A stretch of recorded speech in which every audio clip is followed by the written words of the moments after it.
What's up, everybody? Today we're going to be talking about my picks. I'm going to be doing something a little bit different. My picks for underrated cards for draft for Modern Horizons. Now this is a little different. I'm working on my guide. I'm not sure how long that'll take me, and all these cards will be on there. But I wanted to give like a preemptive video talking about these cards, going into depth on just my thought process on why I think these cards are going to be underrated coming into the format, and why they can really do a workload for you in terms of impact. Anyway, let's just start out with Martyr Soul. Now, I first read this and I misread it. I thought it said you needed all tapped lands, but it doesn't really matter. The point is, with Martyr Soul, it's just really, really, really broken if you could ever convoke this out. On its own, it's already passing a vanilla test, admittedly barely, but the fact that it has Convoke, even if you don't convoke the full amount, if you just convoke with 1 or 2 creatures, you're cheating out a 3/2 for less than 3 mana, which is a really, really solid deal on its own. If you cheat the whole thing out, it's just ridiculous. You're obviously going to be playing 2 spells that turn, and one of them is going to be a free 5/4, and that's just a huge tempo push. Not too much to say about Martyr Soul. It's, in my opinion, like solo carrying a lot of what White's doing in this format. I don't really love White in this format, but Martyr Soul kind of makes me consider it anyway. Typically my White decks are going to be sliver decks, except for some green-white decks, and Martyr Soul will be a part of most of those. Next up is Fantasma Form. Now, for those of you who like Necrobite, the 3 mana, 2 colorless and a black for target creature gets Death Touch until end of turn, draw a card. Well, Fantasma Form is kind of that, because you can have your creature and your opponent's creature that are blocking and becoming blocked become 3/3s and trade off with each other, and you still draw a card. In addition, you can do this on 2 of your own creatures, you can do it on 2 of your opponent's creatures.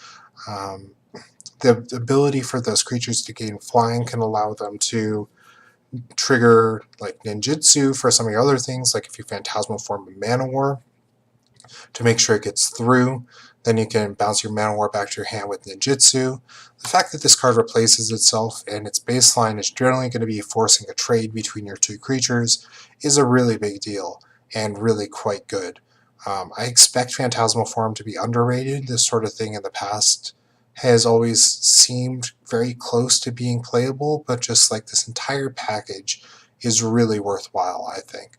I think it should see play in basically every blue deck, especially ones with creature combat.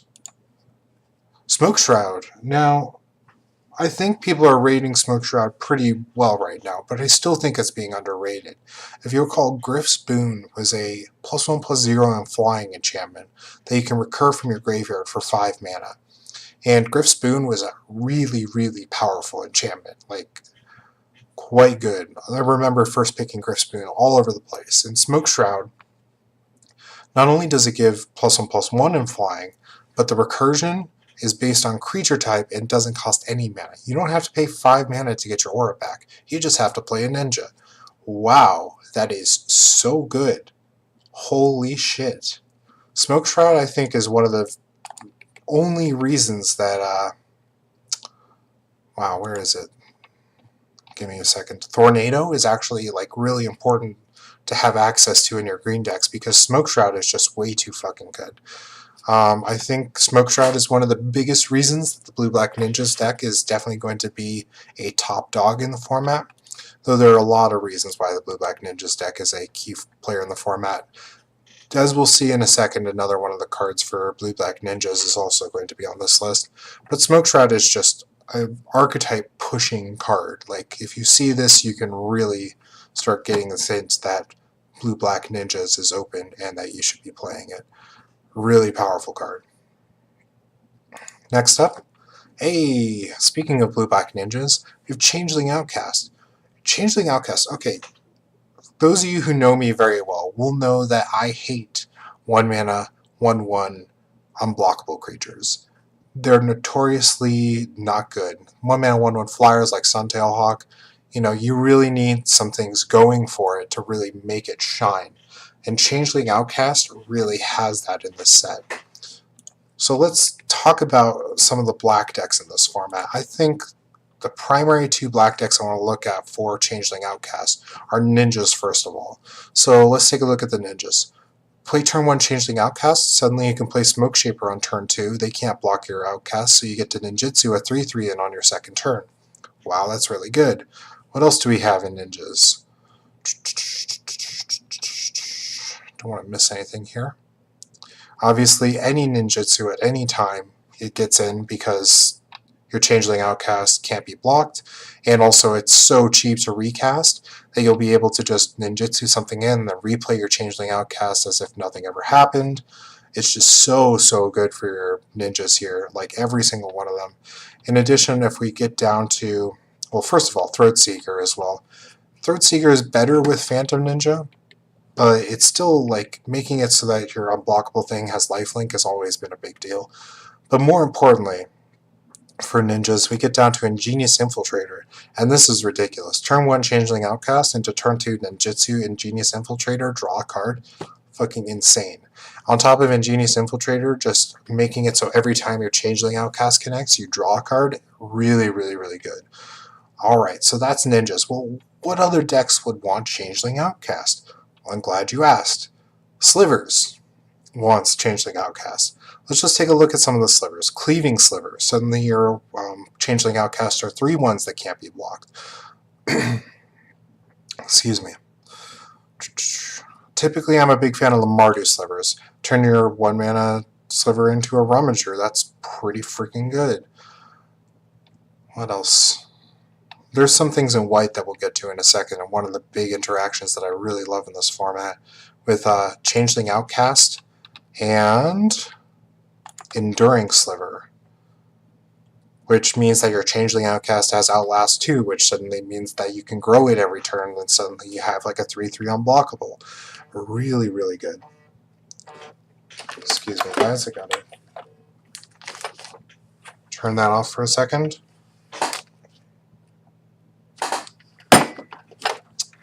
Alright, other than that, in slivers,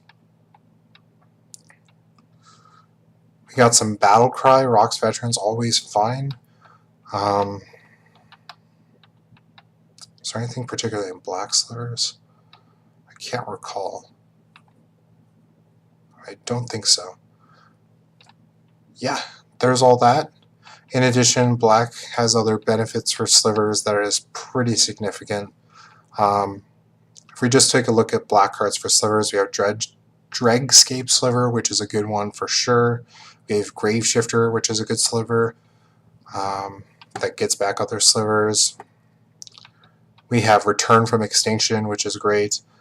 And we have Smiting Helix if you're Mardu Slivers, which I think is the optimal sliver build in this format. Smiting Helix gets you the cast and the flashback, which is really nice. You have Venomous Changeling as well, which is a sliver. So yeah, that's like all that on top of Changeling Outcast is another big reason why I like black for slivers. But we're just talking about like the archetypes here. The fact that this says Changeling is such a big deal. Also counts as a zombie technically, though I think that comes up much less often. It's just a really key player in both the ninjas and the slivers deck that I have to say that it's going to be incredibly underrated. A lot of decks I've had, like I've gone into pack 3 just being like, okay, I gotta take every Changeling Outcast I can get because I just have so many cards that go with Changeling Outcast that it's just the best card I could pick up at this point. So yeah, whether you're playing ninjas or slivers, keep an eye out. Next underrated card. I mean, we kind of got into this with Changeling Outcast, but Return from Extinction is a fantastic card.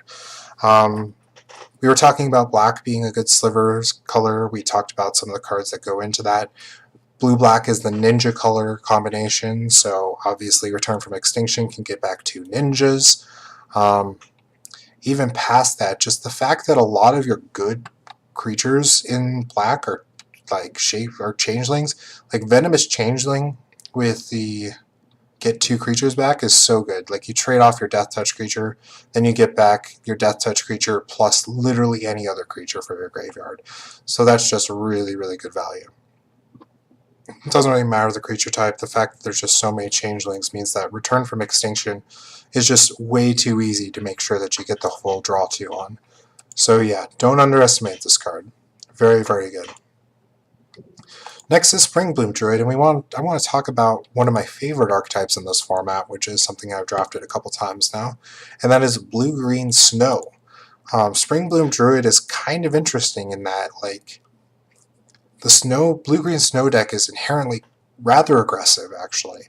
There's a lot of aggressive things going on for it. Notably, so you have narcolepsy, basically, once you have enough snow.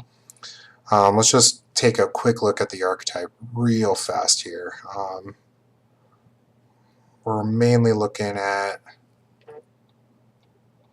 Wow, where's all the snow shit? I mean, Cancrix is slow, but we don't really love playing Cancrix. You can play Chiller Pillars in your deck. Ends up as like a 5/5 flyer that's more mid-range. Is it all in green, really?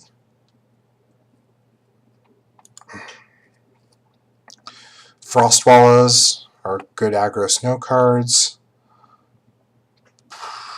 Rhyme Stag, Rhyme Tender. I mean, it's kind of more a mid-range deck. And Springbloom Druid allows you to find... Well, first of all, it allows you to fix, which means that in your green-blue snow-based decks, you can have cards like Mob, which are just really powerful and really splashable, that you're just playing because you have Springbloom Druids, and suddenly you can fetch your snow-covered swamps, which typically black decks don't really want a ton of snow-covered swamps. They kind of do, but they kind of don't. Yeah, you can find snow-covered lands to make sure you have the snow-covered lands to play your cards, and make sure that you have the snow permanents so that you can synergize with some of the stars that have power equal to your snow permanents. Just in general, Springbloom Druid is just a really, really nice enabler. It ramps, it fixes, it does everything. This is one of the reasons why you can play Abzan Slivers, I think, is Springbloom Druid gives you a more consistent mana base, on top of other things like Tempered Sliver, which is a good one, especially with Changeling Outcast again. And, is there any other ones? Not really. Another reason to be Mardu, by the way, is if we take a look, there's like Lava Belly Sliver. There's a lot of like red, white, red sliver bases here. You can play Jund Slivers too sometimes, but really we're just looking at a decent card for fixing, a decent card for getting snow, a decent card for splashing, a decent card for ramp. It's just the entire package. It's not quite Harrow, but the fact that it gives you a body on top of this pseudo Harrow effect is really, really nice. So yeah, Springbloom Druid I think is going to be underrated.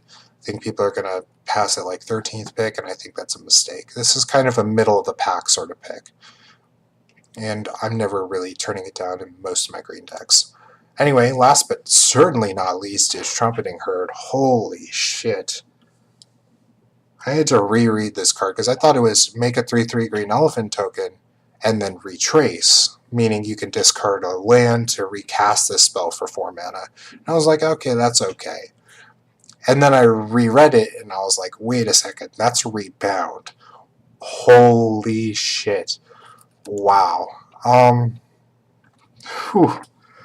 So let's take a look. There's whatever Friend of Wolves, you know, the 5 mana card off of War of the Spark. It's a 5 mana 3/3 that comes in with a 3/3 wolf, and then that wolf can fight something and you gain some life or whatever. The point is, the body of that is 2 3/3s for 5 mana. Looking a little bit further back to a more adequate comparison here would be Crested Herd Caller, which is 3 green for a 3/3 trample dinosaur that when it entered the battlefield, you made another 3/3 trample dinosaur for 5 mana, and that was just a really, really good deal. I love playing Crested Herd Caller. And Trumpeting Herd, with a slight delay, is a full mana cheaper. That is fucking ridiculous. Wow. 2 3/3s for 4 mana. I mean, what can you even say? 4 mana these days, you expect to get a 4/3. And across 2 bodies, getting 2 3/3s is way better than a 4/3. Trumpeting Herd, I think, is one of the best commons. I think that it might be sleeper OP. I'm not sure if other people have recognized just how powerful Trumpeting Herd is. I know for sure that in a lot of my drafts, if people don't watch my videos, I'm going to be seeing Trumpeting Herds. I'm just going to be taking them. There's going to be a lot of Trumpeting Herds on top of my library, just making sure I get those elephants. I'm just going to be crushing people with 3/3s, you know? Like, not a difficult game if you pick up enough Trumpeting Herds, and every deck, regardless of synergy, wants Trumpeting Herd. It's just way too powerful, especially a common. This could be an uncommon easily, but it isn't, so it's... yeah, just take every Trumpeting Herd you can get reasonably. There are very few cards that you're actually going to want to take over Trumpeting Herd, but there are a few. Pack one, pick one. If I had to choose between Mob and Trumpeting Herd, that's a closer pick than you might expect. I think the green archetypes are a little bit weaker than the black archetypes, but Trumpeting Herd, I think, is slightly better than Mob. I think they're... so the reason I say that is I think they're comparable power levels, but Trumpeting Herd's a proactive card, so I gotta give it to Trumpeting Herd. I think it's way too easy to just be like reactive cards are overpowered, but nah, Trumpeting Herd is just fucking ridiculous. Anyway, that's it for my underrated cards for Modern Horizons draft. If you disagree with this list, I wouldn't be surprised if you disagree with something I said, but overall, I think I wanted to cover certain cards, and I think I did a fairly good job of it. You may notice that there's not any red cards in. The closest one to getting there was Hellraiser. And there's just a lot of 2-mana 2/2s in this format, from Slivers to... literally just every deck has some amount of value 2-mana 2/2s. So I really struggle to think Hellraiser is going to be overrated or underrated. Either way, I think Hellraiser is going to be pretty adequately rated, kind of middle of the pack sort of pick. I'm loving this format. I can't wait to talk about some of the cards I think are going to be overrated. Oh boy, the drama there is going to get spicy, guys. Wow. We're going to talk about some cards and people are going to get real mad because I'm going to talk about comparisons to older cards and just don't add up. Alright, I hope you guys enjoyed. I hope you guys maybe learned something. Let me know in the comments if you think I missed something, if there was a underrated card that you think I may have underrated myself, or something that you noticed that I may not have noticed. Just let me know. And thank you for watching. Have a nice day.